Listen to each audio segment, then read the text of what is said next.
குணச்சித்திர நடிகர் super good Subramani புற்றுநோய் சிகிச்சை பெற்று வந்த நிலையில் இன்று காலமானார்.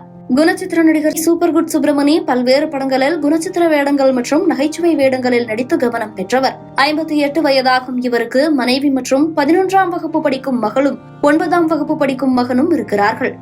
இவர் இயக்குநர்கள் சரவண சுப்பையா மற்றும் பவித்ரன் ஆகியோரிடம் உதவி இயக்குநராக பணியாற்றியுள்ளார். இயக்குநராகும் கனவு நிறைவேறாததால் நடிப்பில் கவனம் செலுத்தி குணச்சித்திர வேடங்களில் நடித்து பிரபலமானார். குணச்சித்திர கதாபாத்திரம் முக்கிய வேடங்களில் இவர் பல திரைப்படங்கள் நடித்திருந்தாலும் இவர் நடித்த முண்டாசுப்பட்டி திரைப்படம் இவருக்கு ஒரு நல்ல வரவேற்பினை தமிழ் சினிமாவில் பெற்று தந்துள்ளது.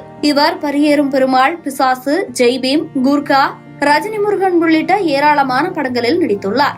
இந்த நிலையில் சமீபத்தில் கமாண்டோவின் லவ் ஸ்டோரி என்ற படத்திற்கு தானாக முன்வந்து டப்பிங் பேசிக் கொடுத்துள்ளார். இந்நிலையில் தான் இவருக்கு புற்றுநோய் இருப்பது தெரியவந்துள்ளது. அதன் பின்னர் இவரை சென்னை ராஜீவ்காந்தி அரசு மருத்துவமனையில் அனுமதித்துள்ளனர். சிகிச்சை பெற்று வந்த நடிகர் சுப்பிரமணிக்கு புற்றுநோய் பாதிப்பில் 4வது கட்டம் என மருத்துவர்கள் தெரிவித்ததை அடுத்து கடுமையான நிதி நெருக்கடியும் ஏற்பட்டுள்ளது. இதனால் அவரின் சிகிச்சைக்காகவும் குடும்பத்தின் செலவுக்காகவும் நடிகர், நடிகைகள், திரைப்பட சங்கங்கள் மற்றும் நண்பர்கள் உதவி வந்தனர். இந்நிலையில்தான் புற்றுநோய் அவரின் மூளை உட்பட உடல் முழுவதும் பரவியதால் அவரை காப்பாற்ற முடியாமல் போகவே இன்று அவர் உயிரிழந்தார். தற்போது சூப்பர் குட் சுப்பிரமணியன் உடல் சென்னை ராஜீவ்காந்தி அரசு மருத்துவமனையில் வைக்கப்பட்டுள்ளது. இன்று இரவு அவரது உடல் மேற்கு மாம்பலத்தில் இருக்கும் அவரது இல்லத்திற்கு கொண்டுவரப்படும் எனவும் நாளை அவரது இறுதிச் சடங்கு சென்னையில் நடைபெறும் எனவும் தெரிவிக்கப்பட்டுள்ளது.